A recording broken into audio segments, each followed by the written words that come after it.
do Thiago Ávila, desse brasileiro que está por lá. E a gente hoje vai ter entrevista com a esposa dele, a Lara Souza. Mais tarde vai conversar conosco, vai contar tudo a respeito desse assunto, sobre essas denúncias de maus tratos, vai explicar a situação dele para nós, ou com mais detalhes do que você observou por aí.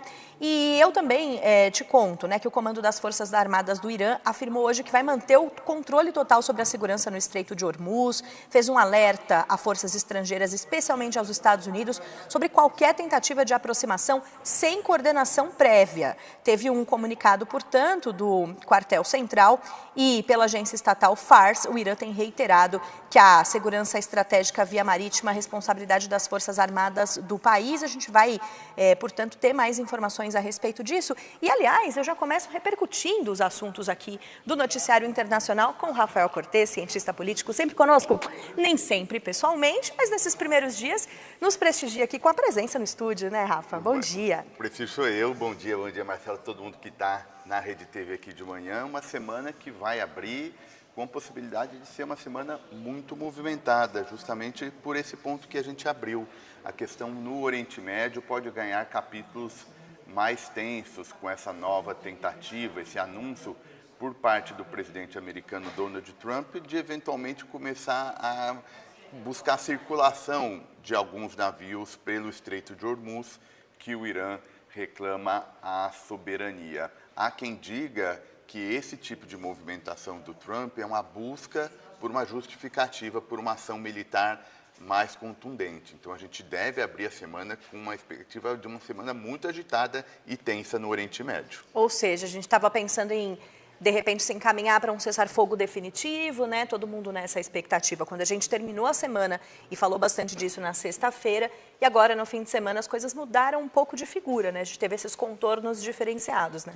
E mudaram para um quadro mais tenso, Marcela, porque do ponto de vista político é aquele dilema que a gente está vivendo. Os Estados Unidos têm todo o interesse em reduzir o conflito, pelo menos do ponto de vista da popularidade do Trump. Que saiu pesquisa a respeito da popularidade dele também. É isso mesmo, a Marcela abre o nosso jornal com essa menção à queda de popularidade do Trump. Isso, em tese, é um incentivo, né, um constrangimento para que ele reduza logo os efeitos da guerra, em termos de preço dos alimentos, preço de combustível, que vai aumentando o custo de vida da sociedade americana. Então tem essa pressão, mas ao mesmo tempo, quando a gente olha o conflito geopolítico, é muito difícil encontrar uma solução que agrade minimamente os interesses americanos e, ao mesmo tempo, seja positivo para o Irã. O Irã, nesse momento, Marcelo, por incrível que pareça, tem as cartas na mão. Então, o Irã está numa posição forte porque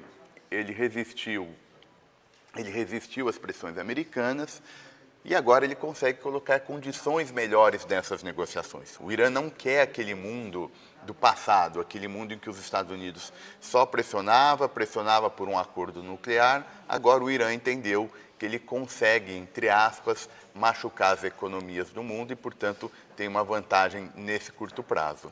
E, inclusive, com a divulgação dessa pesquisa, quando a gente observa a popularidade do presidente dos Estados Unidos, Donald Trump, em queda, e não é de hoje também que a gente tem visto a imagem dele deteriorada por todos esses conflitos, também o Irã, imagino que esteja atento a isso para continuar pressionando, inclusive a partir desse ponto, né? Você tem toda a razão. Se a gente olha o que o Irã fez, né? O Irã, nas suas respostas militares, ele não concentrou os esforços contra Israel ou, em alguma medida, nos Estados Unidos. Ele fragmentou, né? Ele descentralizou esses ataques. Então, basicamente, o Irã pegou as bases americanas ao redor do Oriente Médio e lá que ele conseguiu fazer um estrago militar. E sabe desses constrangimentos que os Estados Unidos passam. Então, eles aproveitaram uma leitura equivocada inicial. Esse conflito inicia por uma leitura equivocada, ou seja, uma ideia de que uma ação militar resultaria na queda do regime. Isso não aconteceu e, a partir desse erro inicial, em alguma medida a gente vive crônicas desse erro inicial. os Estados Unidos não conseguem impor condições de negociação e o Irã sabe dessa vantagem estratégica. Tem um cenário que a gente estava conversando semana passada, que esse conflito dure muito tempo, embora sem ações militares mais efetivas. Por isso que essa semana é tensa, porque a leitura de que esse novo anúncio do Trump seja um prelúdio, uma antecipação de uma ação militar mais contundente. Então vale a pena mexer, porque, Marcela, dólar sobe, petróleo sobe, e aí os efeitos, inclusive para o Brasil, também vão aumentando. Eu vou, inclusive, aproveitar que você deu essa deixa e vou consultar aqui o preço do petróleo tipo Brent. Prometo que você vai ter sempre informação sobre isso, você que está nos acompanhando de casa, de onde quer que você nos acompanhe agora, até para a gente entender essas variações. Então, neste momento, mais de 109 dólares o preço do barril de petróleo tipo Brent, com uma alta de 1,18%. Portanto, a gente olha para o preço do petróleo tipo Brent, porque é o mais utilizado quando a gente fala desses conflitos, né, Rafa? E para quem está nos assistindo, ter mais ou menos uma referência, pense no valor de 80 dólares o barril como um valor de referência antes do conflito. Então, qualquer coisa acima disso expressa um cenário mais difícil. Há também, a gente comentou aqui na semana passada, um detalhe que é importante. O Emirados Árabes Unidos, ele saiu da Organização dos Produtores de Petróleo, da chamada OPEC. E isso deve ter um efeito de aumentar os preços. Isso mostra que mesmo entre os países do Golfo, já começa a haver umas divisões entre como responder a essa ação iraniana. Uma parte dos países do Golfo, sobretudo os Emirados Árabes, se sentiu vulnerável, se sentiu de alguma maneira abandonado pelos seus parceiros, porque eles foram alvo de muitos e muitos ataques, foram desproporcionais o que foi no Emirados Árabes do que em outros países da região. Então é bem possível que a gente tenha nas próximas semanas e nos próximos meses uma divisão dentro dos países do Golfo. Então é quando a gente comentou aqui, Marcela, que esse conflito no Oriente Médio não é só pensando em petróleo no curto prazo, mas tem muita mudança geopolítica. Uma das mudanças é essa: a gente pode ter uma influência menor dos Estados Unidos na região, um Irã mais potente. O Irã mais potente é quase que sinônimo de uma Rússia mais influente na região e, sobretudo, de uma China mais influente. Então, por trás desse conflito no Oriente Médio, tem jogos maiores. O presidente Trump, ele representa um elemento adicional nesse xadrez político, por conta desse tipo de manifestação que gera uma expectativa muito grande.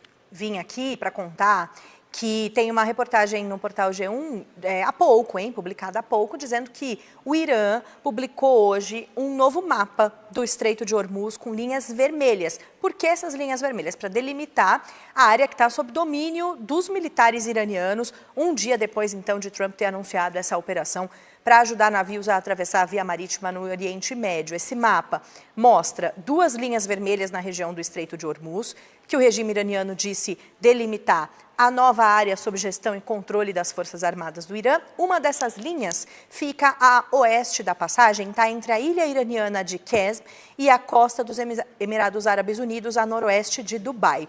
A outra, está mais ao sul ali de Hormuz, está entre a costa norte de Omã e a costa iraniana.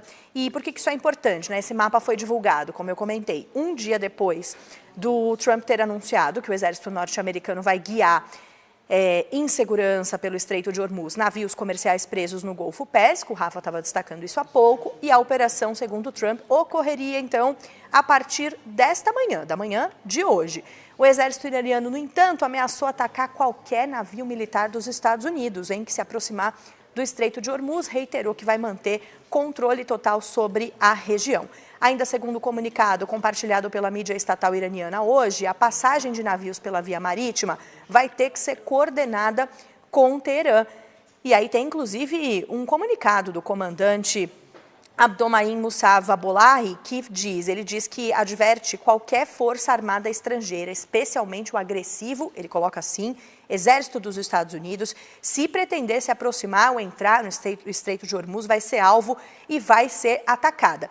Aí o presidente Donald Trump chamou essa iniciativa de Projeto Liberdade, diz que vai ter o objetivo de libertar pessoas, empresas e países que seriam vítimas das circunstâncias do bloqueio na passagem. O que disse Trump, então, para você aqui no Rede TV Notícias, primeira edição? Ele disse o seguinte: se de alguma forma esse processo humanitário for interferido, essa interferência, infelizmente, terá que ser combatida com firmeza.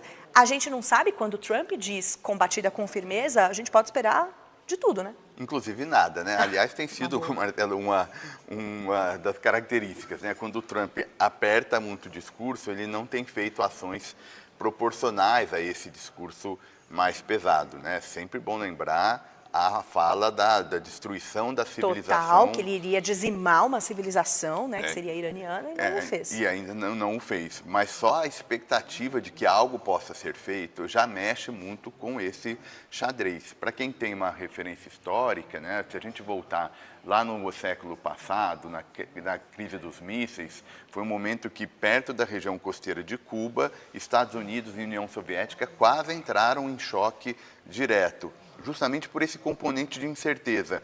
Um não sabe o que o outro vai fazer, às vezes esse equilíbrio é um conflito militar. É parecido, né? Porque, veja, o Trump argumenta que, na verdade, não vai ser uma ação militar, que ele vai simplesmente criar uma missão para facilitar a navegação, leia-se, escapar das minas marítimas que o Irã teria colocado no Estreito de Hormuz.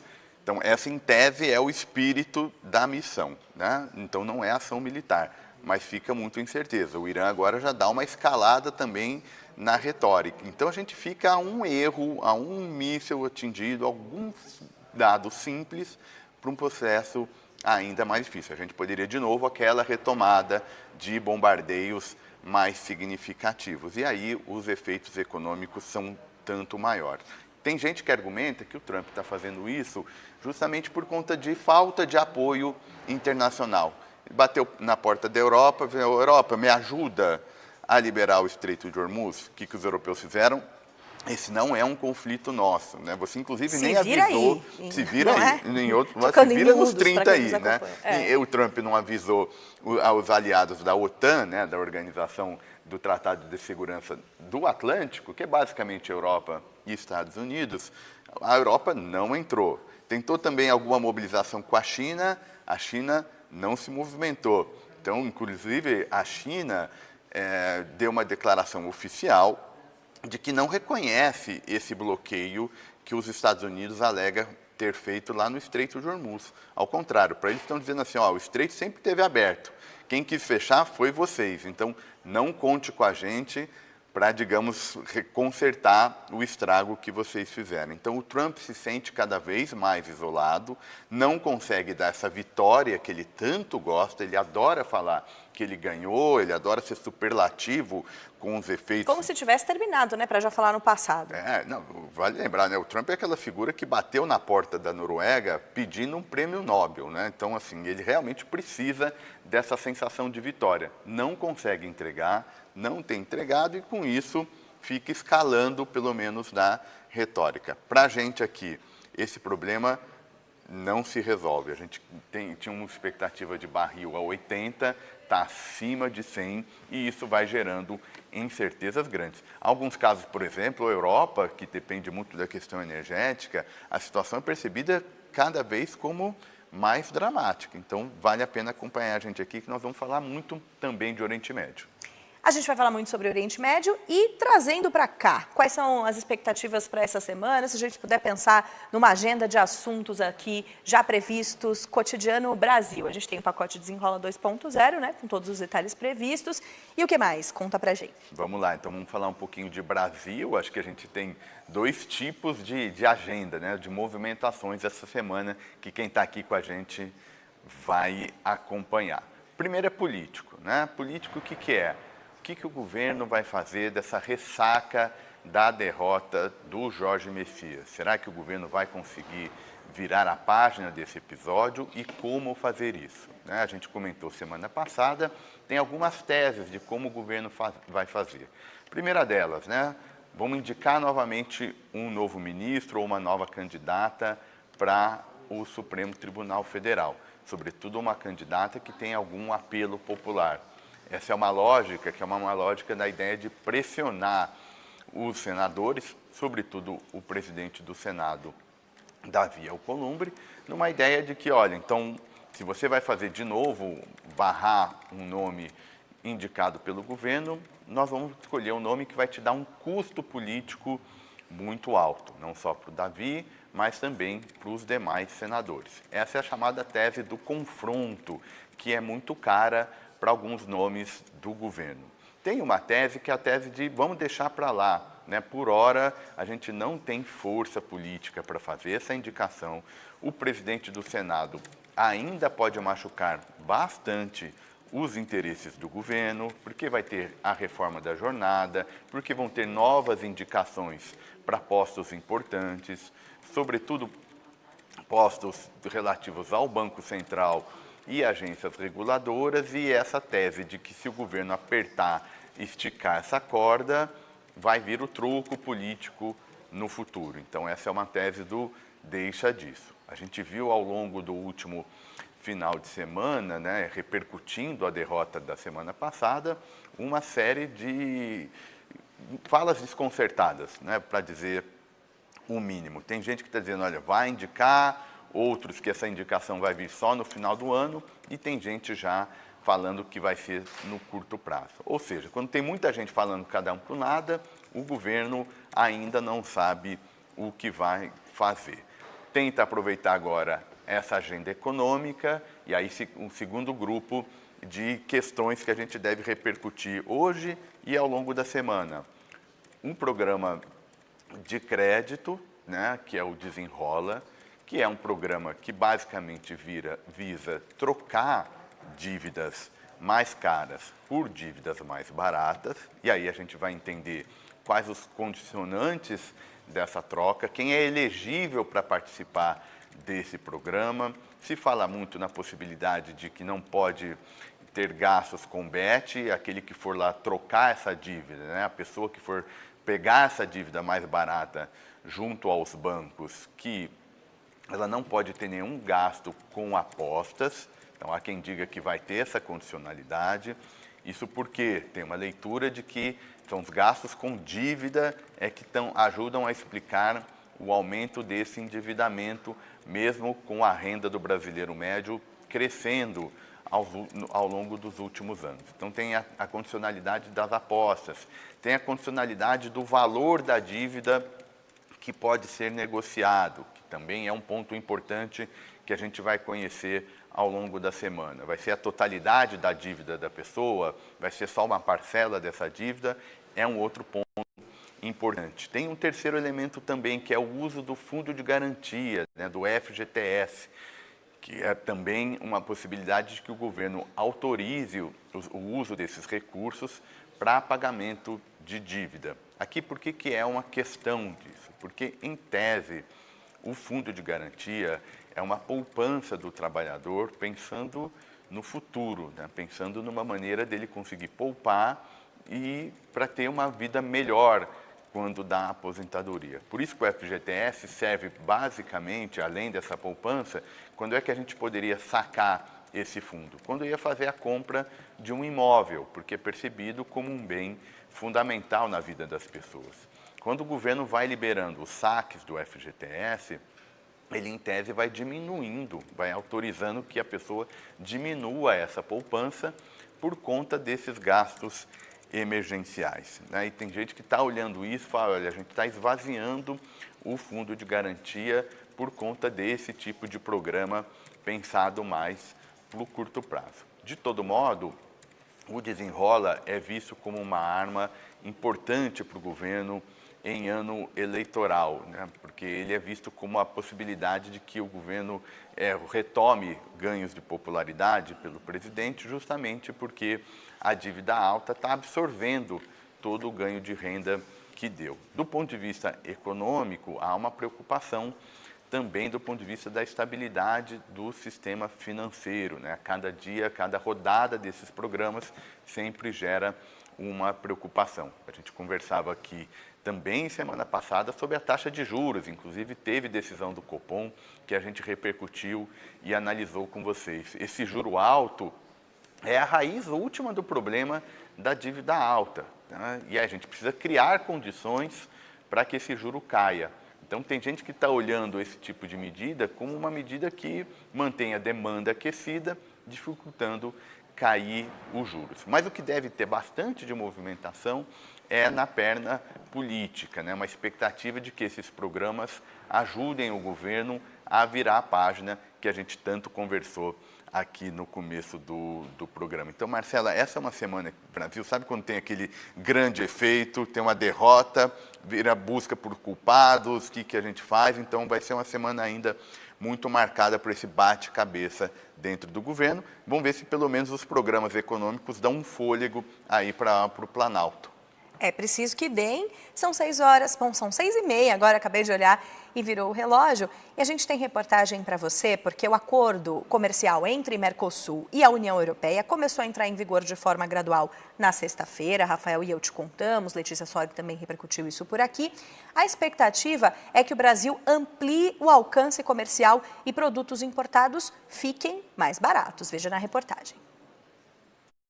Depois de mais de 2 décadas de negociações, começou hoje o acordo que cria uma das maiores zonas de livre comércio do mundo, entre Mercosul e União Europeia. A implementação será feita de forma gradual, em até 15 anos, mas algumas mudanças já terão impacto imediato. O tratado prevê redução nas tarifas de importação de um continente para o outro. 91% dos bens que o Brasil importa da União Europeia terão desconto nos impostos. Por outro lado, os produtos brasileiros também ficarão mais baratos no bloco europeu. Mais de 80% dos itens vendidos terão um imposto zerado, com efeito imediato para mais de 5 mil produtos. O setor de máquinas e equipamentos será o mais beneficiado, com 96% dos itens tendo redução imediata na alíquota. No médio e longo prazo, isso deve ajudar a modernizar a indústria brasileira. O agronegócio nacional também deve ser favorecido pelo acordo. O Brasil se insere em um mercado de mais de 700 milhões de consumidores. No total, o PIB dos países envolvidos soma o equivalente a 110 trilhões de reais. Mas nem todos os envolvidos estão satisfeitos com esse cenário. Em 27 anos de negociações, foram diversas as manifestações contrárias ao acordo. Nos últimos anos, França e Polônia estiveram entre os principais opositores, por entenderem que o tratado pode prejudicar a segurança alimentar e criar concorrência desleal. Por isso, será necessário definir contrapartidas para os grupos que se sentirem prejudicados, já que um acordo com grande rejeição pode acabar caindo. Mas o contexto atual fortaleceu o argumento de quem defendia um maior multilateralismo. O acordo se tornou estratégico para muitos líderes europeus. O tratado está em vigor de forma provisória. Os juízes da Corte Europeia ainda vão julgar a legalidade total do documento, em um período de 1 ano e meio a 2 anos. Só então o parlamento poderá fazer a ratificação definitiva. Até lá, produtores terão que se adaptar e os consumidores brasileiros poderão aproveitar algumas ofertas especiais no supermercado. Você viu aí a reportagem do nosso repórter web João Quer, diretamente de Roma, na Itália, contou então pra gente, deu um panorama sobre esse assunto. Agora, vou te perguntar, Rafa, por que a gente tem falado assim? Acordo provisório, provisório por quê? Explica para quem está nos acompanhando. É boa pergunta, porque é provisório por conta da Europa, né? Pasmem você, a gente tinha uma ideia de que o Mercosul era fechado, de que os países aqui não gostariam de abrir suas economias, com medo da competitividade dos produtos, sobretudo no setor industrial vindos da Europa, mas na verdade o provisório é por conta da Europa, né? E da celeuma entre os países europeus, cada um com seus interesses, né? Que resultou, quando do acordo aprovado, né? num pedido de uma revisão legal do acordo. Então, qual foi a lógica, né? Sobretudo liderada, como a matéria muito bem pontuou, por França e Polônia. A União Europeia é como se fosse o poder executivo, né? A União Europeia ela tem vários poderes para negociar em nome dos países, certo? Quando há um acordo, ela precisa ser referendado primeiro pelo Parlamento Europeu e depois por cada país isoladamente, para que aí o caminho da aprovação formal e completa seja conduzido. Quando o Executivo Europeu negociou com o Mercosul esse acordo, né, a ideia era justamente já fazer a entrada em vigor, até que o Parlamento Europeu, por influência sobretudo de França e Polônia, aprovou a ideia de que esse acordo precisaria passar por uma revisão legal. Isso significaria que demoraria alguma coisa com pelo menos 2 anos, que é o processo que a Justiça Europeia iria investigar se o acordo com o Mercosul estaria condizendo com os princípios da Carta da União Europeia. E eles têm todo esse tempo para fazer essa análise, então? Em média, o que a gente sabe é que, em média, a Justiça Europeia demora 2 anos para fazer a devolutiva desse tipo de questionamento. Então, já ficou no radar essa possibilidade. O que a cúpula da União Europeia fez? Nós vamos criar uma espécie de um jeitinho europeu, né? A gente fala tanto... Jeitinho brasileiro, jeitinho brasileiro também tem o jeitinho europeu. Basicamente, a Comissão Europeia falou assim, não, a gente tem, em determinados casos, a possibilidade de implementar um acordo mesmo sem a devida formalização. Por isso que o acordo é provisório. E qual foi a lógica dos países da União Europeia, aqueles que defendem a integração econômica? A Europa não pode mais esperar para ter ganhos de competitividade, né? A Europa tem sentido muito esse protecionismo americano. O Trump, inclusive, aumentou mais as tarifas ainda em relação à Europa, né, por conta do Oriente Médio, nosso tema anterior. Lembra que a gente comentava de que Europa e Trump não estavam se bicando, sim, pensando no Oriente Médio? Resolve aí o conflito. E aí o Trump foi lá, vocês não estão me ajudando, vou subir um pouquinho das suas tarifas. Então, as tarifas dos produtos europeus que entram nos Estados Unidos, elas foram reforçadas, então tarifas mais altas. Então, essa cúpula da UE está muito preocupada com esse protecionismo no mundo. A Europa também tem dificuldade de se relacionar com a China, por conta, de novo, dessas disputas entre a China e o chamado Ocidente. Então, também tem relações difíceis com a China. O que sobra? O Mercosul, né? Um conjunto importante de países, sobretudo a economia brasileira. Então, para a cúpula europeia, não dá tempo de esperar. Então, eles procuraram fazer esse acordo provisório. A ideia é que, com o acordo, os ganhos econômicos apareçam e depois, lá na frente, quando os parlamentos de cada país forem aprovar o acordo, os benefícios econômicos já estariam mais claros e aí seria mais fácil fazer essa aprovação. Se a gente tiver que escolher o nome e o sobrenome, né? A gente adora dar nome e sobrenome aqui, né, Vocês já perceberam que a gente já estabeleceu algumas dinâmicas aqui. A gente é uma dupla investigativa aqui, né? O jornalismo investigativo. Então, é exemplo, é contexto e é dar nome para algumas coisas. Dá nome, né? Senão tem muita coisa acontecendo, a gente precisa tentar tirar um pouco dessa sujeira que dificulta a análise. Mas aí é o Emmanuel Macron, né? O presidente da França tem sido uma voz crítica ao acordo, em parte por conta do setor agrário francês, que é muito forte. E quem acompanha a cena política francesa não vê a situação do Macron com bons olhos, né? Ao contrário, né? Do ponto de vista político, baixa popularidade, chances da oposição nas eleições futuras virem a vencer. Então, Macron usou um pouco essa agenda para tentar minimizar os custos domésticos, mas dessa vez ele não conseguiu, porque o problema de competitividade das economias europeias tem sido cada vez maior. E como a gente tem problema de crise energética que pode aparecer por conta do Oriente Médio, pasmem vocês, mas a Europa estava desesperada por um acordo desse tipo, por conta dessa rivalidade econômica, essa perda de competitividade, e aí o acordo com o Mercosul veio bastante a calhar. E da nossa parte é também o efeito Trump, né? Olha que, para quem está acompanhando, né? Às vezes, uma determinada Tudo eleição... encadeadinho, né? Parece que tem as peças, elas vão se juntando, é o xadrez internacional.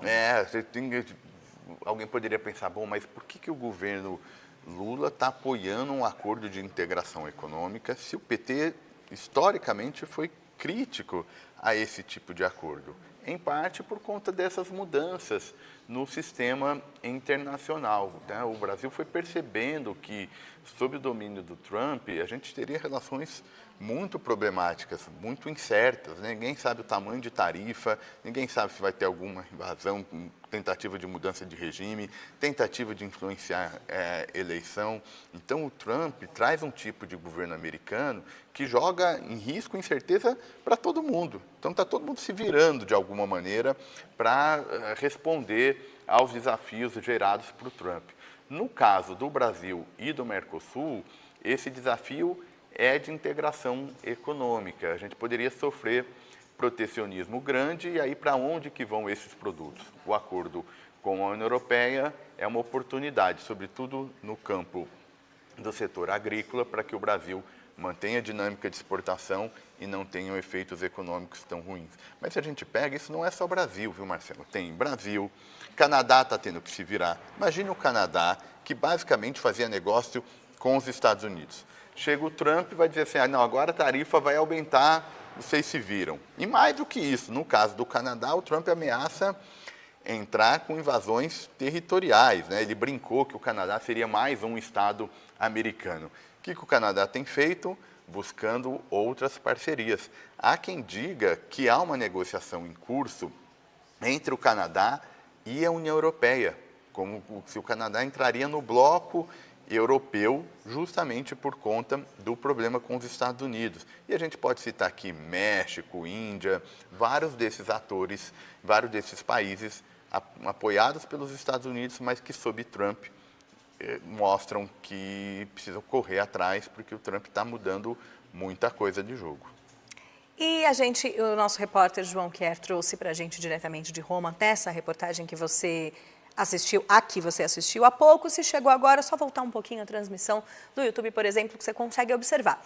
Mas ele falou a respeito de alguns setores, por exemplo, de máquinas, né? A gente já fez esse detalhamento na semana passada, mas vamos recapitular, porque eu acho que é importante distribuir entre setores, né? O que está sendo afetado, o que está bem. Certamente, porque a economia brasileira é muito desigual. E aí, basicamente, qual que é a régua?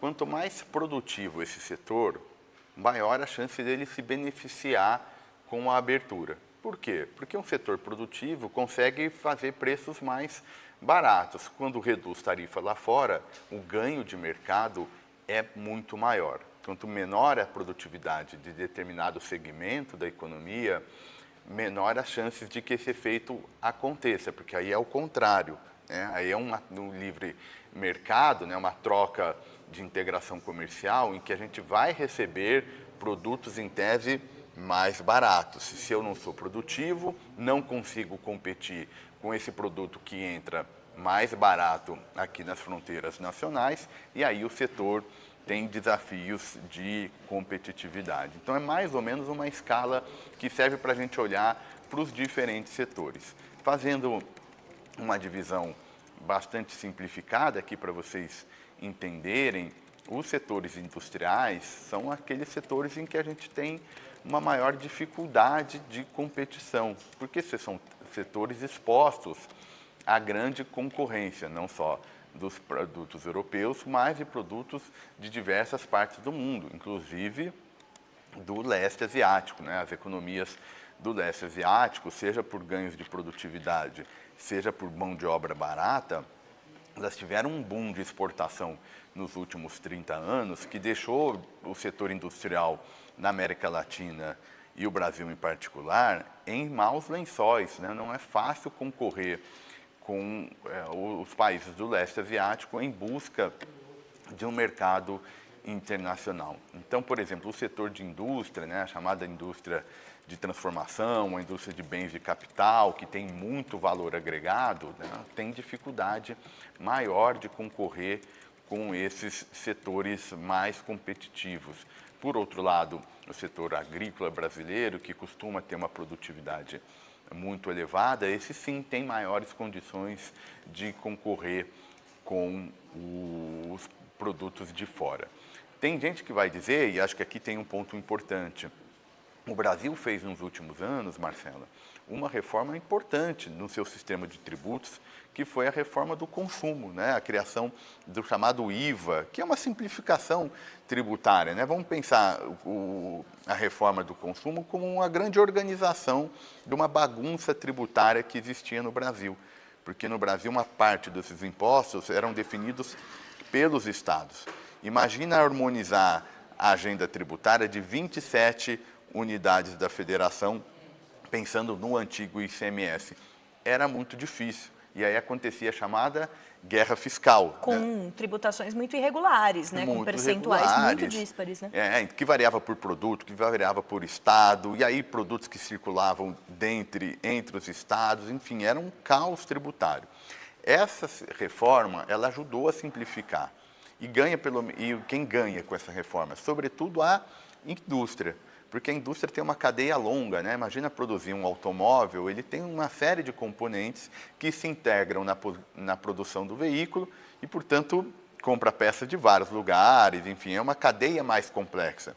A reforma simplifica. Então, tem gente que está argumentando que com a reforma do consumo, a própria indústria também vai ter condições de enfrentar essa competitividade em relação aos produtos europeus. Então, a gente fala dessas dificuldades iniciais que têm a ver com produtividade, mas não dá para esquecer das reformas tributárias que o Brasil fez. Alguém vai me dizer assim, né? Algum empresário que vai estar vendo o programa e vai dizer assim, bom, mas e o custo Brasil? Né? E, sobretudo, o custo do trabalho. E aqui a gente pega o gancho também de um tema que a gente vai falar muito, que é a redução da jornada de trabalho.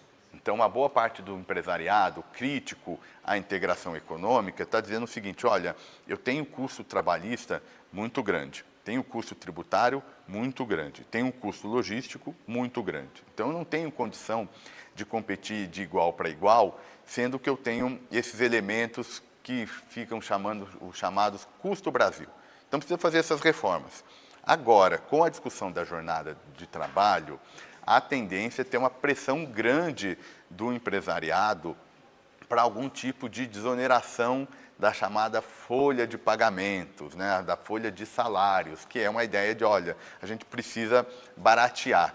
Era uma agenda que já estava aí há um bom tempo, com a redução da jornada, essas duas conversas se encontram de alguma maneira. Então, vocês vão perceber ao longo da discussão da jornada de trabalho essa menção à possibilidade de que no bojo dessa discussão entre a proposta de desonerar a folha de pagamentos. Então, a ideia é aproveitar essa discussão e colocar a folha. Aí, quer mais um problema? Quer um problema para deixar o caldo mais complexo? Não que eu queira problema. É importante todo mundo ter isso muito claro. Não estamos pedindo problema aqui, mas para você Mas não pode também ficar muito tranquilo, senão a gente tem que ter, né, para o espectador querer vir assistir a gente aqui de manhã, né? Imagina ficar um cenário só de show de Shakira, não dá, né? A gente nem falou sobre isso ainda, mas eu estou percebendo que ele quer essa deixa para falar depois, a gente fala depois. Eu gostaria de Shakira e de esporte.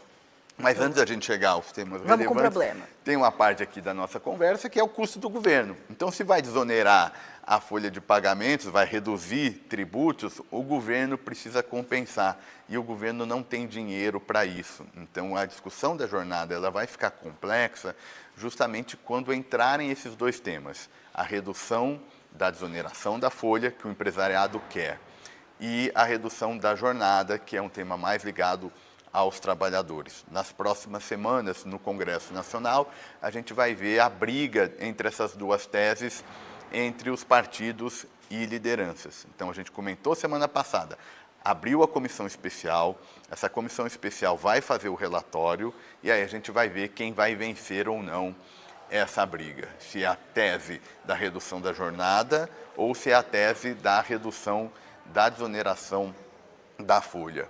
Então, acho que essas vão ser as duas grandes brigas aqui, o que a gente chama de economia política, que nada mais é do que os interesses representados no Congresso até sair uma legislação. Então é esse tema que a gente conversava anteriormente. O governo aposta que desse caldeirão vai sair uma agenda positiva, que vai reforçar essa dinâmica popular da administração Lula, ajudando o governo a virar a página. Você vê que tudo vai mais ou menos se encaixando, né? Você comentou que são peças de xadrez ali. Parece xadrez. Não que eu saiba jogar xadrez, já vou contar aqui para nossa audiência que eu não sei jogar.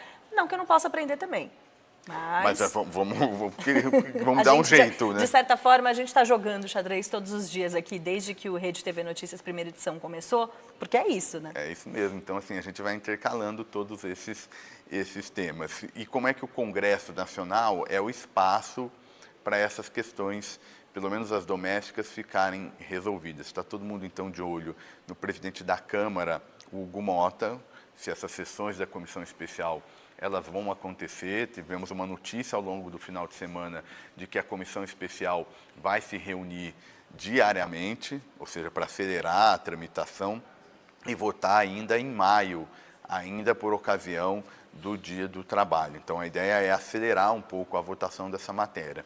Qual que é o dilema? PEC. PEC é emenda constitucional. PEC significa projeto de emenda à Constituição. Precisa de 3/5 para fazer a aprovação de uma PEC, ou seja, 60% do plenário precisa aprovar.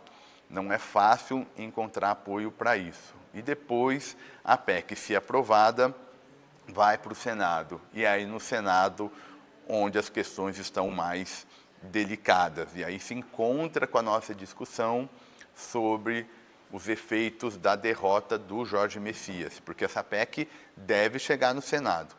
Como é que ela vai ser recebida? Ela vai ter essa tramitação mais rápida ou vai ser uma tramitação mais lenta até os senadores descobrirem o que o governo vai aprontar, entre aspas, no desdobramento da derrota do Messias? Vai vir uma nova indicação, vai vir corte de cargos que os senadores têm no governo, aí vai ficar um pouco mais difícil de ser resolvido.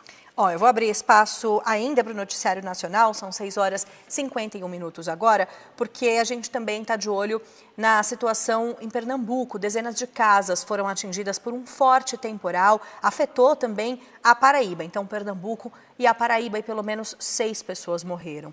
Outras estão desaparecidas, 2.100 moradores estão desabrigados. Você acompanha agora na reportagem. Um dia depois da tragédia, o cenário ainda é de muita dor e destruição, com casas soterradas ou danificadas em várias regiões de Pernambuco e Paraíba. Nas cidades pernambucanas do Recife, Olinda e Goiânia, o cenário é devastador.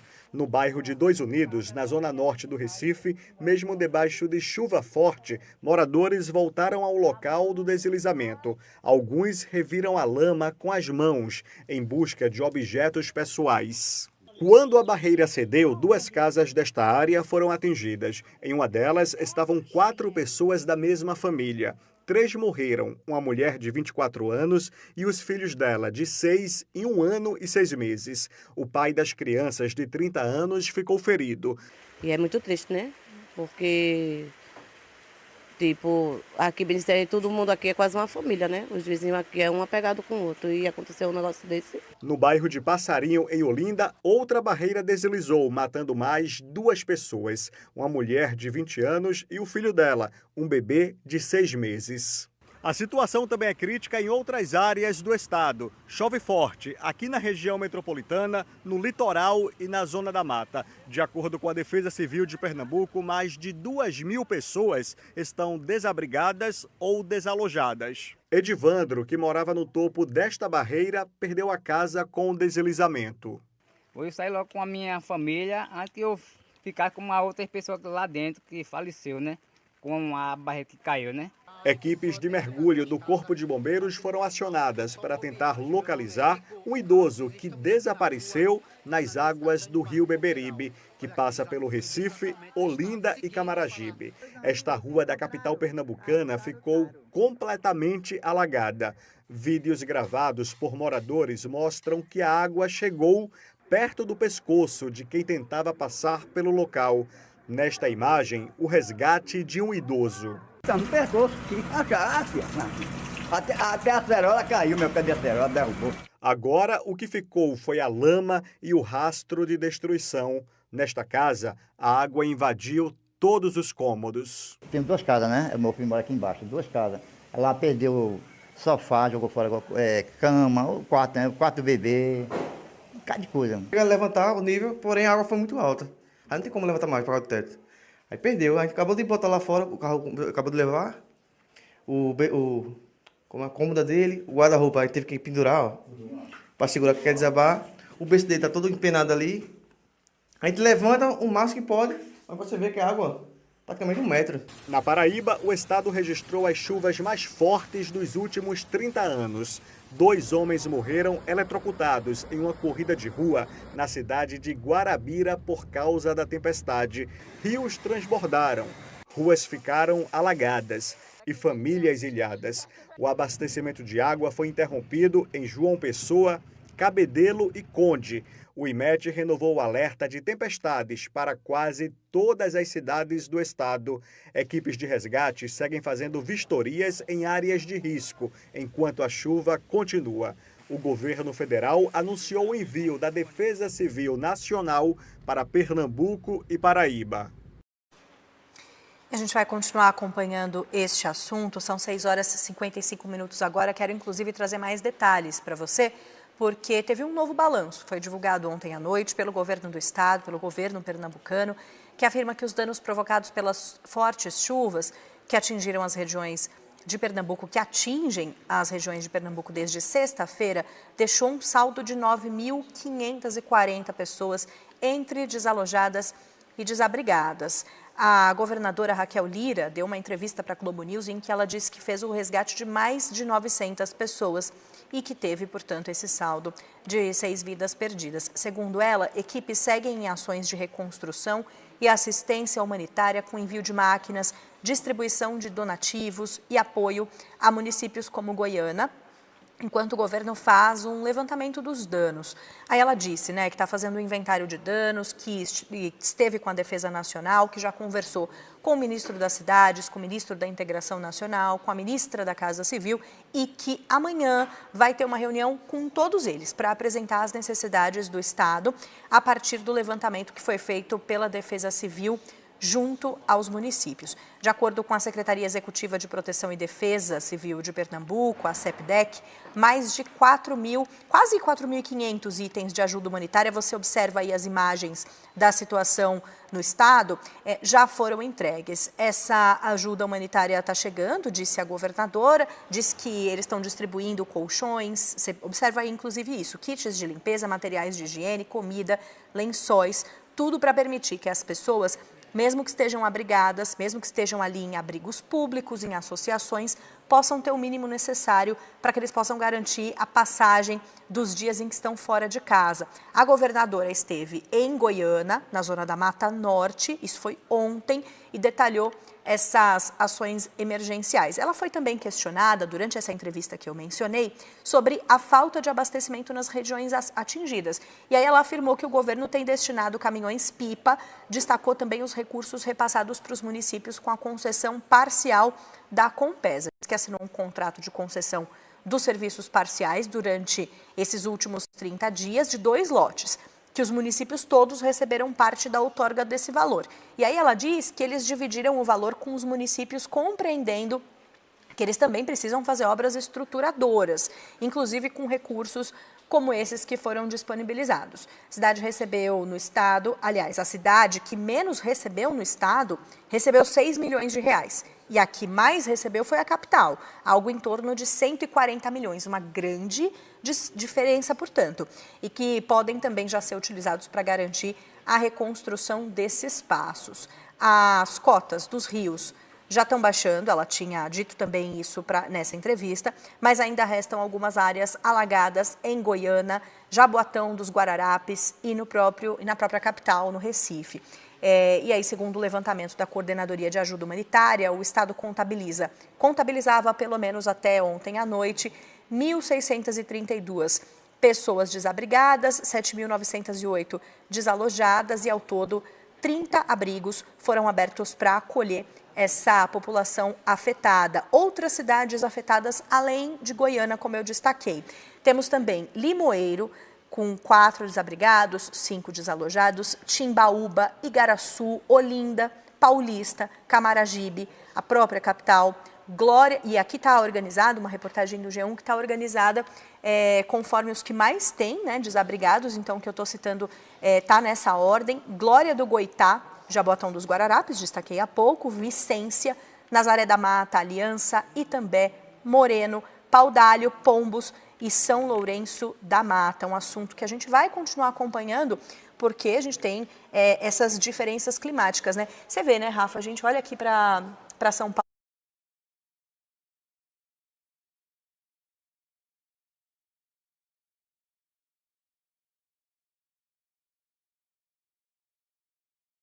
Esse é o tipo de tema, né, que a gente tende a tratar, né, usando a figura do desastre ambiental ou do desastre natural, mas é bom que a gente consiga, e a partir de agora, mude um pouco essa terminologia. Sem dúvida. Porque a despeito das variações climáticas, isso impõe um desafio à governança pública, né? Tem muita coisa por trás ali daquela situação de vulnerabilidade que se apresenta nesses indivíduos. Quando vem esses eventos mais extremos, o custo também é desproporcional. Então, a gente está falando de investimento em prevenção, nós estamos falando em política habitacional, nós estamos falando entre coordenação entre esferas de governo, entre União, estados e município, aqui só para citar alguns desses temas que ficam expostos quando desses eventos. E tudo que a gente aprende sobre os ambientalistas, os cientistas que estão tratando de mudança climática, a tendência é que esses eventos extremos permaneçam com maior frequência, né? A gente, inclusive, agora até já sabe o nome deles, né? O Laninha, o El Ninho, por exemplo, são nomes que vão ficar corriqueiros no cotidiano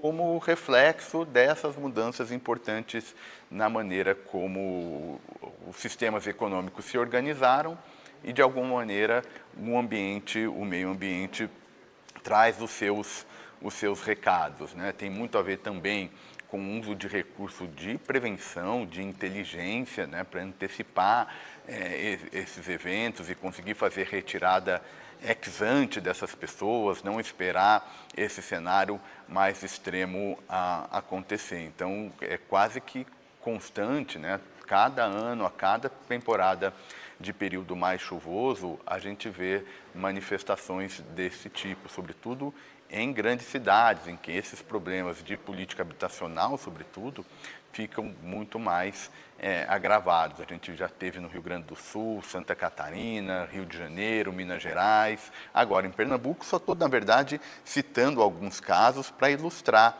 como isso não é uma questão concentrada em uma região ou outra, ou numa determinada época do ano. Então, a gente precisa mudar um pouco a ideia de desastre natural, e é uma consequência da maneira como o setor público está organizado, o nosso sistema produtivo está organizado. E acho que isso vai ser um dos temas que a gente vai falar cada vez mais, né? A gente estava comentando antes, um dos efeitos Trump está no ambiente também. O Trump tirou os Estados Unidos da Convenção de Paris, tirou basicamente os Estados Unidos de todos esses esforços de tentar uma nova equação entre desenvolvimento econômico e cuidado ambiental. O Trump retira os Estados Unidos de... Praticamente ignorou a última COP também, né? Teve ali uma postura de desdém com relação à última conferência que nós tivemos sobre o clima, enfim, que inclusive foi no Brasil, foi em Belém do Pará, e os Estados Unidos ali como se nada, né? Então, em alguma medida, a força política dessa agenda até está mais enfraquecida, né? Porque a principal economia do mundo, o principal país que construiu todo esse arcabouço internacional, né, o que a gente chama de sistema internacional, foram os Estados Unidos. Então, na medida em que os Estados Unidos abandonam essa causa, também fica prejudicada essa governança global, porque essas coisas precisam de financiamento, né? Tem aqui uma ideia de justiça climática, ela precisa de financiamento. O que as autoridades locais argumentam? Que a gente não precisa ter o direito de se desenvolver, Então, que os países avançados, que já estão em etapas mais desenvolvidas, mas que foram eles os responsáveis por esse crescimento desenfreado dos sistemas econômicos, sem o devido cuidado com a questão ambiental. E que, portanto, agora, esses países desenvolvidos é que teriam um papel de fazer o financiamento dessa nova equação entre desenvolvimento e clima. Quando os Estados Unidos deixam esses espaços, é mais um prejuízo a essa agenda, e a gente tem visto isso acontecendo, e lamentavelmente o resultado é mais forte entre aquelas pessoas de maior vulnerabilidade social. Então a gente fala tanto em desigualdades. Uma das desigualdades tem um pouco a ver com a maneira como eventos extremos do ponto de vista climático atingem o nosso bem-estar. Isso também é distribuído desigualmente, aumentando vulnerabilidade. Quero aproveitar para te perguntar, inclusive, para utilizar esse assunto, para te perguntar como você acha que isso deve ser utilizado nos discursos, nas campanhas, por ocasião das eleições agora 2026. Você acha que vai ser um assunto em debate? Acho que sim, e aí acho que tanto no nível estadual quanto... As imagens de novo aí na sua tela, desculpa, Rafa, só Imagina, é bom para ir ilustrando esse cenário de vulnerabilidade. Que, olha, são imagens impressionantes de deslizamentos, das cheias, enfim, por favor. É lamentável ver o quão falha é a nossa infraestrutura, ela vai ficando exposta nesses momentos, né? Mas eu comentava sobre esse efeito político, né, e o impacto que isso vai ter nas discussões eleitorais. A tendência é que seja razoavelmente relevante, porque tanto no nível estadual esse assunto aparece, quanto no nível federal, tanto nas eleições presidenciais. Então, os partidos de oposição nos seus respectivos estados devem trazer à luz esse tema como uma maneira de fazer uma crítica maior aos governos em questão. E no plano federal, eu acho que tem uma disputa aí que vai bater as chamadas narrativas, né? A gente hoje fala muito nesse termo, e uma das narrativas tem um pouco a ver com a ligação do Trump com a oposição, né? Que o bolsonarismo, sobretudo, gosta dessa ligação. Então, como de alguma maneira isso vai ter a ver com o Trump também, vai entrar ali naquelas discussões dizendo, olha, se a oposição ganhar, tem essa cabeça do Trump. Olha o que o Trump está falando em relação à justiça climática. Então, acho que vai ser usada, sobretudo, pelo governo federal nessa tentativa de desconstrução das candidaturas de oposição. O que é importante, na verdade, né, é que esse jogo eleitoral mais de curto prazo, essa política mais ordinária, não reduza o compromisso de médio e longo prazo. Porque se tem uma questão que não respeita ciclo eleitoral, ou seja, que não tem a ver com ciclos de curto prazo, de eleição de 2 em 2 anos, é a questão ambiental. Nós estamos falando aqui de mudanças geracionais, nós estamos falando aqui de eventos que o horizonte é 20, 30, 40, 50 anos à frente, ou seja, não tem nada a ver com o ciclo eleitoral. Então, o que é importante é que a gente não caia numa espécie de populismo climático, no sentido de seja negacionismo, seja também de levantar bandeiras, mas sem fazer o investimento de recursos públicos necessários. E aí é inevitável a gente chamar atenção para esse ponto, né? Precisa de recursos, precisa de dinheiro, mas o cobertor é curto, então volta sempre aquilo, né? O orçamento público, seja no nível federal, seja no estadual, ele é curto, a gente não tem tanta receita para o tanto de gasto que precisa ser feito. Então precisa selecionar, precisa dar prioridades. O orçamento é isso, né? Quando a gente olha a peça orçamentária, é muito mais do que valores previstos como gasto público. Ele, na verdade, é que tipo de sociedade a gente quer viver. Então, a construção do orçamento no fundo, a construção de que tipo de sociedade a gente quer construir. E isso tem ficado cada vez mais grave e difícil no Brasil, né? O Brasil tem vários gastos previstos na Constituição, ou seja, tem um orçamento muito amarrado. Para você ter uma ideia, Marcela, alguma coisa entre 9 a cada 10 reais tem gastos já carimbados, né? Ou seja, o governante que assume não consegue nem mudar prioridades. Então, às vezes, até eu quero fazer gastos em relação à política habitacional. Às vezes vai estar até travado. Porque já estava previsto de outra maneira, já estava planejado de outra forma. Isso está ficando um problema cada vez mais sério, que a gente precisa resolver. Porque o que acontece? Por que tem muita coisa na Constituição? Porque ninguém confia que essa política vai durar independente do resultado eleitoral. Ou seja, o governante A tem medo de que no futuro ele perca a eleição e essa prioridade não aconteça, então o que ele vai lá? Coloca na Constituição.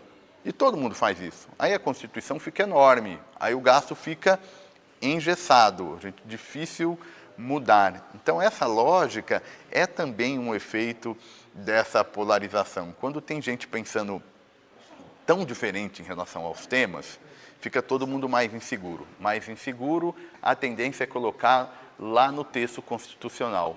No futuro é mais difícil mudar. Por isso que quem estuda essa questão de justiça climática fala tanto na expressão governança, né? Que, ou seja, é preparar... O G da sigla ESG, né? Porque precisa dessa governança para lidar com eventos extremos, porque tem a ver com cooperação entre o setor público, tem a ver com modelo de desenvolvimento, com papel dos agentes reguladores, enfim, é uma enormidade de temas. Então, quando a gente discute, lamentavelmente, traz para você toda a repercussão agora em Pernambuco, especialmente, dessas chuvas e os estragos que fizeram, no fundo nós estamos discutindo governança do setor público. Quero aproveitar para trazer um destaque do portal Notícias Agrícolas, porque tem uma reportagem de sexta-feira, mas que ainda super atual, porque diz que os potenciais impactos sobre as commodities agrícolas estão entrando no radar agora com o aumento das chances de formação de um El Niño, você destacava o El Niño nos próximos meses, e aí de acordo com a NOAA, National Oceanic and Atmospheric Administration, é uma agência dos Estados Unidos que é responsável pelo monitoramento climático, tem cerca de 60% de probabilidade desse fenômeno ocorrer entre maio, nós estamos no mês de maio, e julho. E aí modelos de pesquisa internacional para clima e sociedade, um centro de pesquisa que é ligado à Universidade de Colômbia, indicam a probabilidade semelhante no curto prazo e apontam para a continuidade do evento até o final deste ano e começo do próximo. Essa reportagem diz também que os modelos não indicam aumento da temperatura global, mas apontam para temperaturas mais elevadas no Oceano Pacífico, e isso sugere a ocorrência de um evento maior, de maior intensidade, melhor dizendo. Esse padrão deve elevar as temperaturas em diferentes regiões produtoras e ampliar os riscos para a agricultura. Tem um destaque aqui para o café. Essa matéria diz que tem um desafio potencial para o desenvolvimento da safra 26-27, na América Central, também na América do Sul, Sudeste Asiático e África Oriental. Menciona também que no Brasil a tendência é de menor risco de geadas durante o inverno, mas, por outro lado, tem preocupação aumentando com a safra 27 e 28, diante de temperaturas mais altas durante a floração e o enchimento dos grãos, além de possíveis alterações no regime de chuvas. Se o fenômeno se estender até meados do ano que vem, os impactos podem alcançar também outras origens produtoras. Portanto, a gente já com essas preocupações no radar do ponto de vista da safra, né?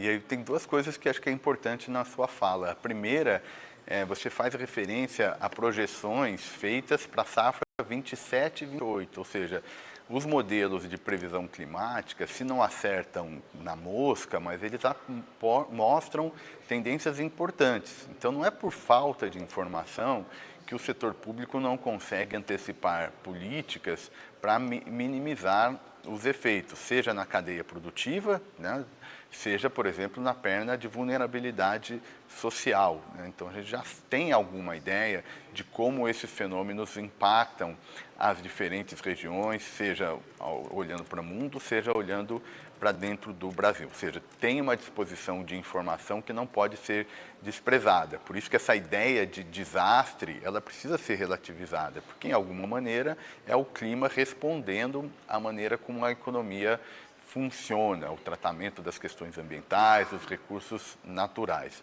O segundo ponto que me parece importante é a atenção para o setor produtivo, né? A ideia de que a gente pode ter aí no futuro mudanças importantes em algumas cadeias de alimentos, não só para o Brasil, mas para o mundo. Isso reforça a questão da vulnerabilidade social, porque basicamente é o seguinte, né? É preço mais alto, né? Então, aquele problema que todo mundo enfrenta de desenvolvimento de preços mínimos da cesta básica de consumo, quando vai tendo esse tipo de desdobramento, tende a ficar mais alto. E aí, de novo, voltando a um tema que a gente está conversando, o governo está fazendo um programa de dívida, né? Em parte para reagir a esse problema de comprometimento de renda que fica mais extremos nesse cenário. Então, eu acho que, no fundo, Marcelo, acho que volta a importância do que você mencionou na sua fala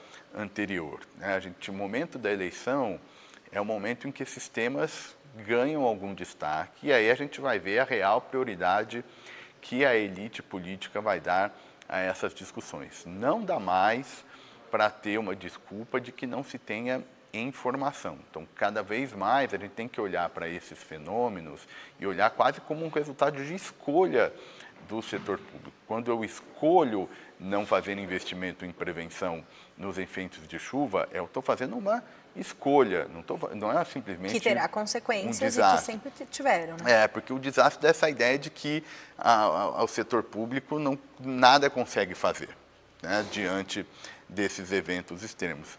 E não é verdade, dá para se fazer e dá para se fazer muito. Tem toda uma literatura, um conjunto de estudos justamente de como fazer uma governança para que isso aconteça. Agora, isso então tem que ter prioridade política. A gente não pode que esses temas fiquem à mercê desse jogo eleitoral mais rasteiro, mais ordinário, simplista e objeto aí do que a gente tem visto até um mal-estar, né? A maneira como a era digital tem chegado do ponto de vista político, às vezes é bastante perverso, porque são temas importantes submetidos a um modo de discussão que quase nunca geram consensos para sustentar políticas públicas mais sustentáveis. Agora a gente está pensando no cenário de maneira geral, né, aí para as eleições presidenciais, mas imagino que esse também seja um tema bastante pontuado para as eleições para governo, né? É, porque uma boa parte da questão política de habitação, por exemplo, tem a ver com Estado e município, tem muita coisa que tem a ver na figura dos governadores e prefeitos, né? A gente viu no Rio Grande do Sul o estrago que foi feito também e a falta de governança ficou patente naquela ocasião. Então, esse é um ponto importante, né? Como construir políticas que dependam e que dessa cooperação entre os três entes federados. Aliás, inclusive, Marcelo, aproveitando aqui a sua boa pergunta, é preciso esclarecer para quem está nos ouvindo. Esse jogo de transferência de culpa, em que em geral acontece, o governador joga para o prefeito, sobretudo se ele não gosta do prefeito, se ele é oposição ao presidente, ele não joga para o presidente. Então, esse jogo de transferência de culpa e responsabilidade, isso é retórica de político. Quem quer que tenha curiosidade e abra a Constituição brasileira, né, a Carta Fundamental, onde nos organiza como sociedade, vai ver que uma série de temas a Constituição utiliza e trabalha com o termo cooperação, interdependência, parcerias, consórcios, tem uma série de figuras jurídicas. Quem dera, né? Fosse tudo realmente uma harmonia constante. Isso é constante, não tem uma política pública, seja educação, saúde, ambiente, saneamento, habitação, segurança pública, escolham temas que de alguma maneira não contemple a ideia de cooperação entre os níveis de governo. Então, essa simplesmente transferência de culpa é essa expressão desse jogo mais ordinário, porque a Constituição prevê e estabelece esses mecanismos de cooperação. Então, se trata, de novo, mais uma vez, de escolhas políticas e que estão ficando cada vez mais caras, porque o ambiente responde à maneira como as economias são organizadas. Claro, a gente não pode aqui imaginar que se trata de uma simples voluntarismo, que só vontade política basta, né? Ao contrário, esse tema, no caso da questão ambiental, talvez seja um dos mais complexos para gerar essa cooperação, porque fenômenos climáticos, eles não guardam relação com as fronteiras nacionais, né? Que é o que a gente está acostumado a se organizar e pensar a comunidade, um Estado-nação. O problema climático cruza essas fronteiras. Por isso que uma parte dessa discussão tem que acontecer nos fóruns internacionais. Então, tudo que a gente está vendo em relação a acordo climático, desenvolvimento de mercado de carbono para redução de poluentes jogados na atmosfera, isso tudo precisa estar no nível internacional. E voltamos de novo, quando o governo americano retira os Estados Unidos dessa agenda, fica uma governança muito mais complicada. Então, o que é lamentável é que a gente vê, no fundo, um desmanche de um sistema de governança que precisa ser feito. Não tem a ideia de a gente amenizar os efeitos do clima só com esforços descentralizados, não pactuados, é uma ideia que corre o risco da gente cair no voluntarismo político. Não, precisa de governança, e uma governança até em nível internacional. São 7h20 agora, e eu quero aproveitar para, inclusive, puxar a partir de um assunto que você trouxe, da cooperação entre estados e municípios. E, na minha avaliação, aí você me corrige se eu estiver errada, porque eu, obviamente, vou passar a bola para quem sabe, se não há uma coordenação eficiente entre estados e municípios, se não há uma cooperação eficiente, principalmente com relação a esse tema, quando há um desastre, a gente não vai colocar esse termo, mas quando a coisa escalona e sai do controle, do ponto de vista climático, como a gente observou, como a gente está observando, né, por exemplo, em Pernambuco, também na Paraíba, aí talvez precise de uma cooperação com a esfera federal, né? De repente não precisaria que a esfera federal se colocasse ali à disposição, porque a impressão que fica é que quando entra para a esfera federal é porque já saiu do controle, né? De alguma maneira já aponta essa falha que a gente antecipava, né? Sobretudo no monitoramento, na alocação orçamentária, né? De programas que reduzam, por exemplo, a vulnerabilidade habitacional. Isso é quase que lugar comum, né? Política habitacional fraca, ineficiente, ela gera a construção de moradias em situação que expõe ao risco, né, essas pessoas a esses eventos extremos. Então, quando vem esses eventos, já tem ali, digamos, um retrato de uma política habitacional. Política habitacional é muito difícil, para não dizer impossível, de ser feita sem mecanismos de financiamento. Então, a participação da União, seja pelos programas do governo federal, seja pela alocação de emendas parlamentares, ela é fundamental. E aqui a gente fala de emenda, também dá um gancho, Marcela, para esse outro problema, essa outra dimensão das falhas que o setor público tem na gestão desses eventos extremos. A gente está cada vez mais discutindo o volume das emendas parlamentares, que tem basicamente uma livre alocação, né? Os parlamentares encontraram, digamos, um poço de ouro, né, para fazer transferências de recursos que quase sempre não conversam com programas mais estruturados de políticas públicas. Então, aquela expressão, a ineficiência do gasto público, ela é reforçada, porque, enfim, são gastos descentralizados, você gasta em lugar que não precisa, você gasta em políticas que já estão sendo feitas, descobrem outras que precisam ser construídas. Então, é uma outra dimensão também. A gente falava sobre orçamento, como essa tradução das prioridades do setor público, a discussão das emendas parlamentares também tem um pouco a ver com isso. Então, essa relação da União com os estados, ela se dá por vários canais. Se dá pela relação do governo federal, em termos de financiamento, mas se dá também pelas emendas parlamentares. Agora, uma vez que aconteceu, né, uma vez que o evento ocorreu, aí é papel do governo federal fazer essa provisão de recursos e usar essas figuras da calamidade para, eventualmente, fazer gastos extraordinários para tratar de limitar os eventos e os efeitos em termos de vulnerabilidade social, na linha do que aconteceu na pandemia, né? Todo mundo se lembra, enfim, a pandemia foi um desses choques que atravessam as sociedades e impõem gastos extraordinários bastante volumosos, né? O Brasil, por exemplo, gastou, grosso modo, alguma coisa como 10 pontos de PIB, né? Com gastos extraordinários, ou seja, um volume bem grande de gastos. Então, nesse cenário, quando acontece o evento, quando essas falhas se mostraram, vem a necessidade desse financiamento e de abertura de créditos extraordinários, que tem sido um mecanismo de remediar um pouco desses problemas trazidos pela gravidade dos eventos climáticos.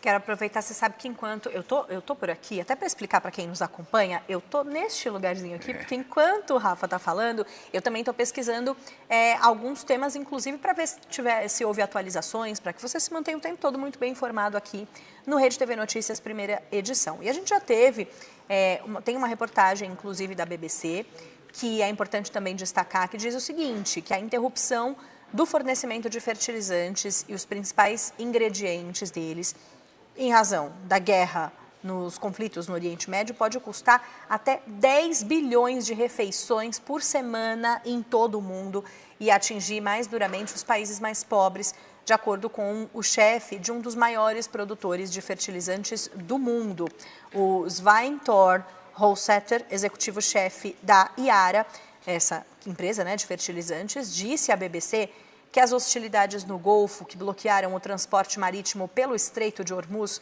estão colocando em risco a produção global de alimentos. A redução da produtividade das safras como resultado do menor uso de fertilizantes pode levar a uma disputa acirrada por alimentos, foi o alerta que ele deixou. Ele pediu também aos países europeus que considerem cuidadosamente o impacto de uma guerra de preços sobre o que ele chamou de os mais vulneráveis em outros países.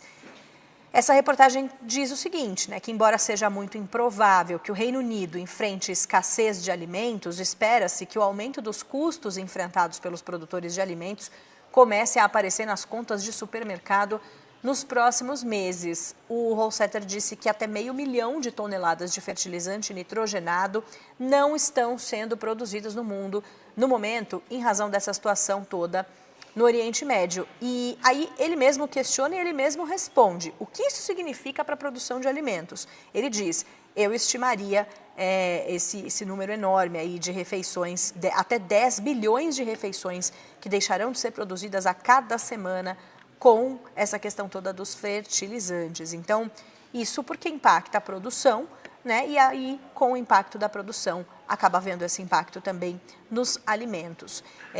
Ele explica, né, as variações de plantio, épocas de variações de plantio e a consequência da escassez de fertilizantes na Ásia. E diz que agricultores de todo o mundo estão enfrentando esses desafios. Então, mais uma vez, é sempre um impacto em cadeia, né? É sempre em cadeia. A gente falou do petróleo no começo do programa, quando estava pensando os desdobramentos do Oriente Médio, mas a gente, na verdade, precisa acompanhar dois elementos, né? Preço do petróleo, que é energia, e preço 113 agora, viu? Em 109, quando a gente conversou, não faz muito tempo, e agora com uma alta de 5,07%. Você está acompanhando aqui no Rede TV Notícias, primeira edição, e com certeza isso vai ser repercutido ao longo também do dia, essa variação de preços. Eu estou o tempo todo aqui de olho para te contar, e você vai ver primeiro aqui, né, Rafa? Porque agora, acabei de olhar, $113 para barril de petróleo tipo Brent, é o que a gente consegue observar. Por favor, de volta para você. Porque, enfim, antecipação àquele movimento que, né, do Trump com esse anúncio dessa Operação Liberdade, que é uma operação que tem todo o risco de trazer conflitos geopolíticos. Que fique claro, não há solução militar para esse problema de governança no Estreito de Hormuz. Isso precisa ser feito pactuado. A saída é política e tem a ver com comunidade internacional, discussões junto ao Conselho de Segurança da ONU, a própria Organização das Nações Unidas. Mas como é que vai fazer isso? Com uma ação unilateral, militar e com essa dose de volatilidade que o Trump traz para os fenômenos. Então, a tendência realmente é essa, Marcela, desse preço do barril, pelo menos ao longo do dia, ficar mais alto, até a gente ver qual vai ser esse desdobramento. Se é mais um jogo de cena do Trump ou se, na verdade, é uma preparação para uma escalada militar. E o efeito para petróleo, que é basicamente sinônimo de efeito para energia, né? Quando a gente está falando de petróleo, nós estamos falando de energia. Gostei que você já pontuou por que é importante, né, que você saiba o preço do barril de petróleo, porque muita gente pode acompanhar e falar, mas o que isso importa para mim? Né? É energia, o canal é energia. E o segundo que a gente está discutindo agora é alimento. Né? Então, é o segundo efeito desses bloqueios, dos conflitos geopolíticos, é na alimentação. Por quê? Pelo que a Marcela mencionou, fertilizante. Então, nós vamos acompanhar preço de petróleo e preço de fertilizante. Esses são dois preços, dois números que traduzem toda essa complexidade que a gente fica falando aqui, vocês ficam acompanhando no noticiário, de risco geopolítico para cá, bloqueio para lá, decisão do Trump, resposta da Europa, ação iraniana. Toda essa salada, no fundo, nos atinge por meio disso, pelo preço de energia e preço de alimentação. E aí é tão simples quanto isso. Quanto maior a dependência de uma economia para fornecimento de energia e fertilizante que venha do Oriente Médio, maior essa exposição. Foi por isso que lá atrás, quando do início do conflito entre Rússia e Ucrânia, que também afeta preço de fertilizantes, o Brasil tentou fazer alguma negociação para manter as importações russas, né? Porque havia um movimento de bloqueio à Rússia por conta do conflito, mas, na verdade, do ponto de vista E também houve impacto em fertilizantes, né? Me lembro disso. Sim, porque a Ucrânia, a Rússia são produtores, são fornecedores para toda uma cadeia global. Sobretudo que quando o Brasil também reduziu a produção doméstica de fertilizantes. E aqui dá um gancho para a gente falar também, tem alguns preços que são percebidos como os estratégicos. Né? Então essa também é uma outra discussão, né, de alguns preços estratégicos para garantir a autonomia e a soberania nacional. Energia e fertilizantes são dois candidatíssimos a ocuparem esse lugar de destaque e ter esse status de preços estratégicos. Mas como as economias são muito integradas, é muito difícil de que a gente consiga restringir esses efeitos. A solução militar, repito, não é solução. Tá? Não tem nenhum caso histórico de que se resolveu problemas de ordem econômica à base de conflito militar. Por isso que o preço do petróleo está alto e tem tendência de alta mesmo, porque tem uma leitura de que é uma preparação para efeitos maiores. Se acontecer, se amanhã a gente chegar aqui de manhã novamente e repercutir alguma ação militar, pode ter certeza, esse preço vai estar maior ainda. E a gente vai estar conversando de eventos ainda mais... É verdade, a gente tem só expectativa, né? Mas não uma ação concreta, imagina se tiver. Agora a subida de preço por base de expectativa, ou seja, ninguém sabe o que vai acontecer, o seguro fica mais caro, a incerteza fica maior, então dá uma espécie de desestruturado nesses mercados, que, de novo, não são mercados nacionais. A gente está falando naquelas tais de cadeias globais de produção. Se tem coisa global para fazer jus é energia e alimento. A gente há pouco comentava de acordos comerciais, enfim, é integração econômica. A integração econômica é ótima, em geral é mais produtividade, mais bem-estar. Mas num momento de crise e risco geopolítico, os efeitos também são globais. Então é muito bom que a gente está trazendo esse ponto aqui hoje, não só para agora, mas para que a gente acompanhe o movimento desses preços e traga aqui para vocês para a gente fazer as discussões, seja na seara política, seja na seara econômica. Bom, e agora a gente vai com a nossa repórter Isabela Macedo, hoje ao vivo, participa aqui conosco e já está conosco com imagens. Muito bom dia para você, Bela. Bem-vinda aqui ao vivo ao Rede TV Notícias, primeira edição. Você que já é parte da nossa equipe aqui, que quem nos acompanha já te conhece, obviamente. Quem acompanha a Rede TV já conhece seu trabalho, mas agora aqui no Rede TV Notícias, primeira edição, a Bela ao vivo conosco com imagens. Bom dia. Bom dia, Marcela. Um prazer estar aqui com você ao vivo para falar sobre a agenda de Brasília, que já começa essa semana bastante agitada, viu, Marcela? Olha só, a gente estava falando agora há pouco das chuvas de Pernambuco. O governo federal, inclusive, vai mandar uma comitiva do Ministério do Desenvolvimento Regional para chegar lá em Pernambuco a partir das 10h30 da manhã. O ministro Valdez Góes, que é o ministro do Desenvolvimento Regional, vai lá para Pernambuco, ele com os secretários de defesa, secretário nacional da Defesa Civil, o Volney Wolff, desembarcam em Recife, então, a partir das 10h30, vão se reunir com a governadora Raquel Lira e depois devem seguir para João Pessoa, devem ir ali para acompanhar toda essa questão das chuvas que estão atingindo os dois estados desde o fim de semana passado. A gente tem aqui que o ministro também vai reconhecer o estado de emergência para os municípios que precisarem desse reconhecimento justamente para facilitar também o destravamento das ações do governo nacional. Então, por exemplo, a ida das Forças Armadas, da Defesa Civil Nacional e até mesmo outros recursos. E olha só, Marcelo, também tem um anúncio do Desenrola 2.0, que vai ser hoje, a partir das 10 da manhã, lá no Palácio do Planalto. Isso porque o presidente Lula confirmou no Dia do Trabalhador, no pronunciamento desse Dia do Trabalhador, ele confirmou que o novo Desenrola vai ser detalhado em uma entrevista coletiva hoje pela manhã. Então, até agora a gente não tinha o horário, mas vai ter uma medida provisória, então, assinada lá no Palácio do Planalto, a partir das 10 da manhã.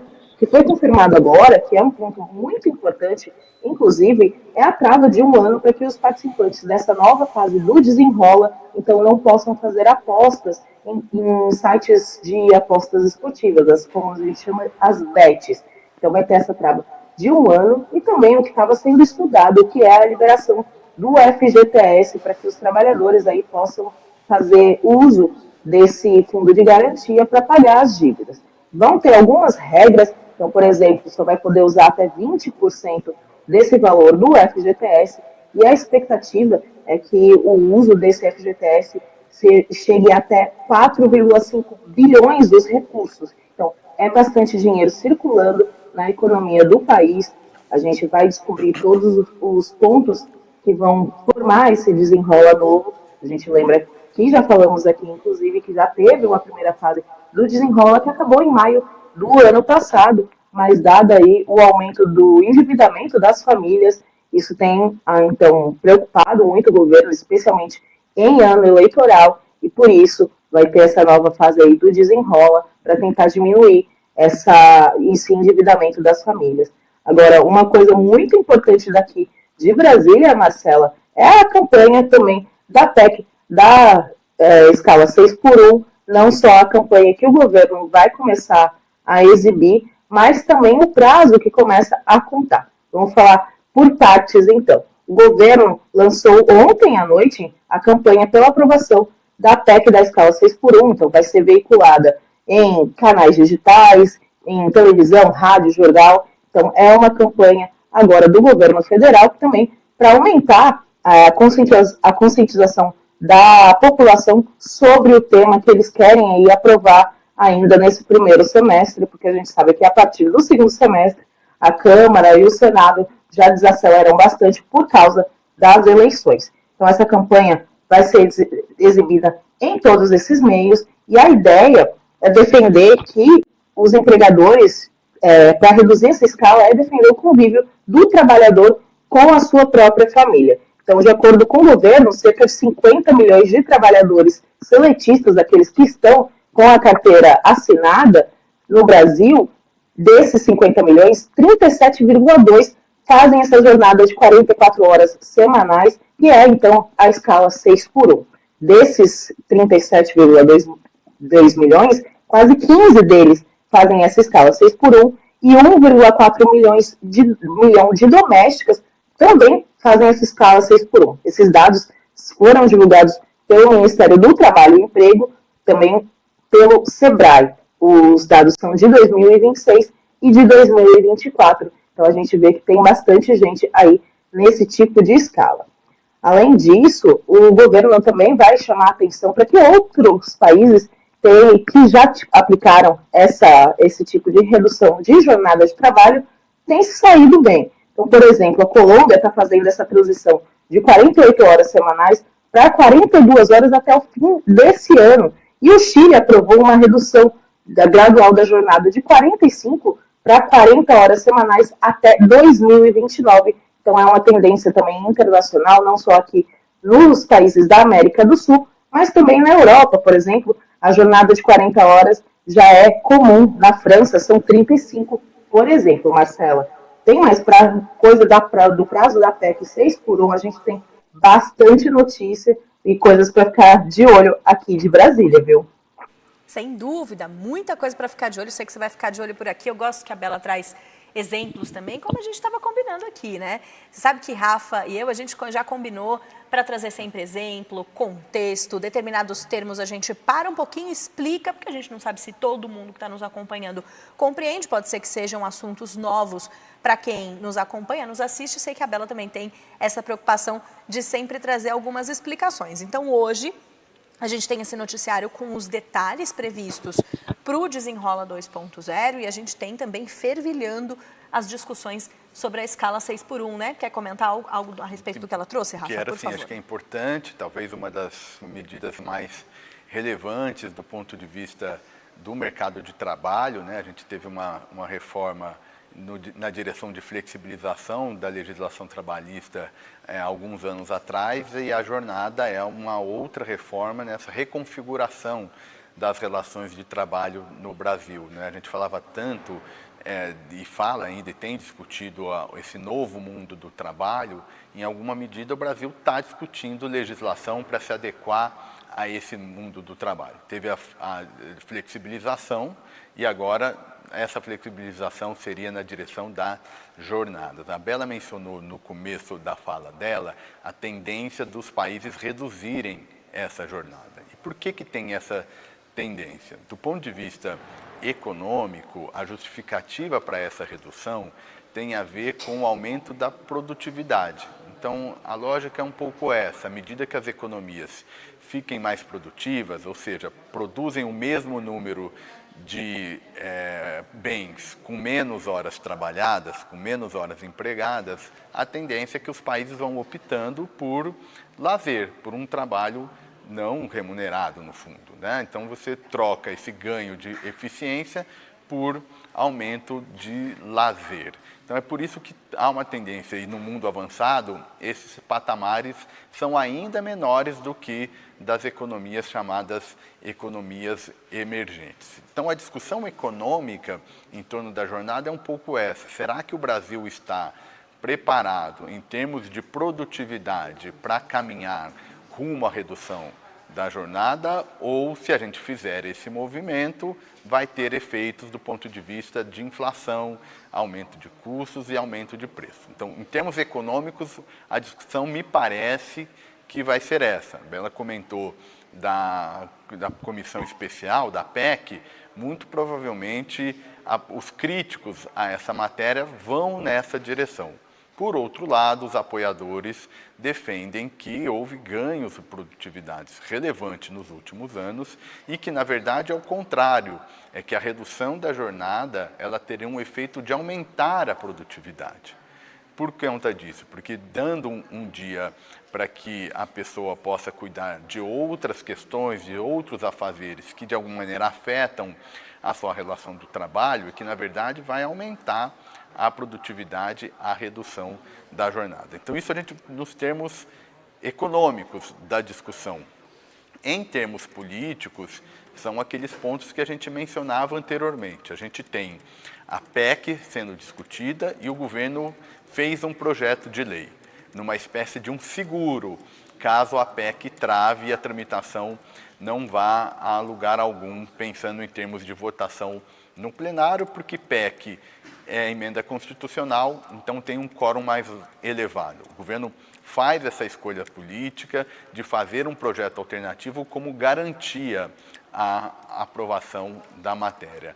A outra questão política que está no entorno da reforma 6x1 é a relação com o Senado, né, em particular nesse contexto de crise dentro da coalizão de governo, depois da derrota do Jorge Messias. O que une o econômico ao político?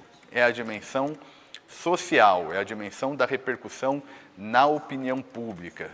Quem é que vai estar dando apoio público a essa matéria? E como a gente vive numa era digital, a repercussão pública tem muito a ver com o comportamento de nomes importantes, que tenham muitos seguidores e que ajudem a dar tração a essa matéria. Então, acompanhar rede social, essa dimensão da repercussão, é fundamental para a gente pensar os destinos da reforma da jornada 6x1. Bela, quer complementar alguma informação? Você fica à vontade, que a gente aproveita aqui, aproveitando que ela está ao vivo hoje, né? Vem abrilhantar o nosso programa. Exatamente, a gente repassa a bola então para você. Rafa, eu queria até complementar, porque a gente preparou aqui esse resumo para falar sobre o andamento da PEC 6x1 lá no Congresso. E é como você falou, e a gente precisa também lembrar que PEC, por ser uma emenda à Constituição, ela tem uma tramitação bem diferente, e inclusive uma curiosidade que eu acho que nem todo mundo sabe, é que essas propostas de emenda à Constituição, elas não têm o mesmo rito, por exemplo, de um projeto de lei comum, que sai, por exemplo, da Câmara, vai para o Senado para ser analisado, e se tiver alguma alteração, volta para a Câmara antes de, então, para a sanção presidencial. Mas as PECs são diferentes exatamente por ser uma emenda à Constituição, ela precisa de uma aprovação total. Então, enquanto não houver um texto comum entre as duas, essa PEC ela pode ficar indo e voltando,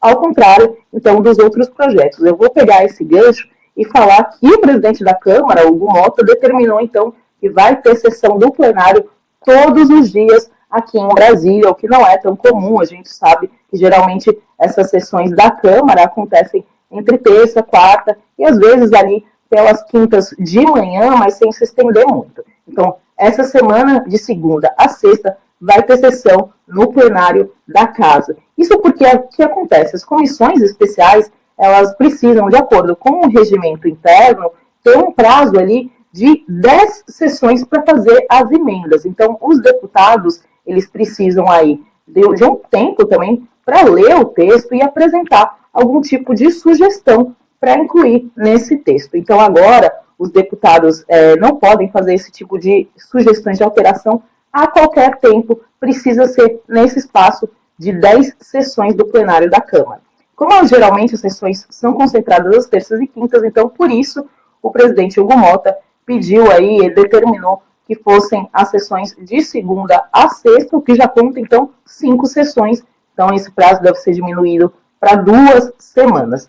Essa PEC, a gente, como comentei, tem um rito diferenciado, elas podem ficar indo e voltando entre as duas casas, e tem também o fato que elas precisam de um quórum qualificado, que é, como a gente chama, aquela votação mais expressiva. O mínimo para uma PEC passar no plenário da Câmara ou do Senado, na Câmara, no caso, é de 308 votos, ou seja, 3/5 desses 513 deputados. Então, pelo menos 308 deles precisam votar a favor do texto em 2 rodadas de votação. A gente fala aqui de Brasília, porque quórum qualificado, mas a gente às vezes precisa explicar também para a pessoa que está em casa que não está acostumada a acompanhar todos os dias essas movimentações, Marcela. Afinal de contas, uma mudança na Constituição ela precisa ter regras muito mais rígidas, já que é a Constituição que rege não só todas as outras leis, elas obedecem a essa Constituição, e por isso essas regras diferenciadas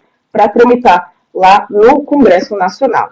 Então, a próxima reunião também da Comissão Especial da PEC, da escala 6x1, já está agendada, vai ser amanhã, a partir das 2 da tarde, e a previsão é que os deputados votem um plano de trabalho e também alguns requerimentos para realização já de audiências públicas. Quero estabelecer, então, um compromisso com quem nos acompanha às segundas-feiras, com a ajuda inclusive da Bela, a gente passa essa agenda, bem como ela fez agora, do que está previsto ao longo da semana para a gente discutir. Isso, inclusive, vai basear nossas discussões aqui. Então, para que você que está nos acompanhando não apenas comece o seu dia bem informado, como continue informado, já tenha ali no radar tudo que vai acontecer, tudo que vai movimentar Brasília e o Congresso ao longo da semana. Muito obrigada pelas informações. Isabela Macedo sempre conosco aqui no Rede TV Notícias, primeira edição. Bom dia e a qualquer momento, quando precisar voltar, só chamar que a gente coloca na tela, tá bom? Perfeito. Muito obrigada, Marcela. Muito obrigada, Rafa. Bom dia pra gente. E agora a gente já tem também a Letícia Sorg, nossa comentarista, assim como o Rafael Cortez. Letícia, que sempre nos acompanha das 6 da manhã até as 10 e já está conosco, portanto, para analisar esse noticiário bem movimentado dessa semana. Parece até um clichê, né, que a gente tem dito isso. Semana passada eu me lembro que a gente falava semana bastante movimentada. Temos tido semanas movimentadas, né? O que a gente pode fazer? Em alguns casos o clichê faz jus à realidade, então tem muito movimento mesmo. Sem dúvida. A Letícia, então, vai ficar conosco, vai nos acompanhar a partir de agora que são 7h50. Rafa, tem mais alguns minutinhos, já precisa ir? Eu acho que só tenho ainda alguns minutinhos, mas só para aproveitando a presença aqui da Letícia, eu acho que tem um ponto importante para a gente conversar, Marcela, que é a PEC, ela tem uma outra característica também. A PEC não é passível de veto, ou seja, o que for sair lá da Câmara e do Senado, para o bem ou para o mal, depois o governo não consegue vetar, né? O governo não consegue vetar projeto de emenda constitucional. Então, essa disciplina da coalizão de governo, que é sempre importante, mas é ainda mais importante no caso de PEC, porque uma vez aprovada por Câmara e Senado, não há mais nada que o presidente Lula possa fazer. Então, vão olhar com bastante cuidado o resultado desse processo legislativo que a Bela trouxe para a gente.